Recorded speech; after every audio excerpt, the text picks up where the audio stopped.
اگر مرد نے کسی عورت سے شادی کرنی ہوتی ہے تو وہ کر ہی لیتا ہے، بس اس کی مرضی اور محبت ہونی چاہیے۔ وہ سب کو راضی بھی کر لیتا ہے اور ہر بات پر لاجک بھی موجود ہوتی ہے۔ بالآخر سب کو اس کے سامنے ہار ماننی پڑ جاتی ہے۔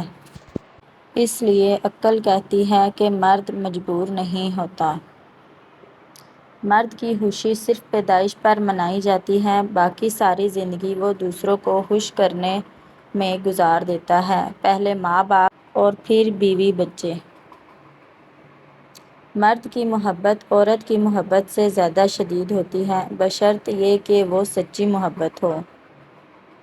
شادی شدہ زندگی میں دو چیزوں کی کمی مرد اور عورت کے رشتے میں دراڑیں ڈال دیتی ہے: اولاد کی کمی اور عزت و احترام کی کمی۔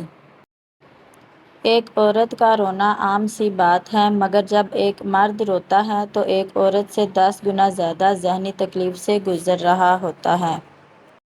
عورت محبت میں کبھی پیسے کو اہمیت نہیں دیتی، لیکن عورت کو جب پتہ چل جاتا ہے کہ مرد مطلبی ہے تو وہ بھی مطلبی ہو جاتی ہے۔ مرد عورت کی شرمیلی آنکھوں اور لپس نہ دیکھے تو سمجھ جانا کہ وہ محبت نہیں ٹائم پاس کر رہا ہے۔ ایک واحد عورت جو مرد کی غریبی میں بھی اس سے محبت کرتی ہے وہ ماں ہوتی ہے۔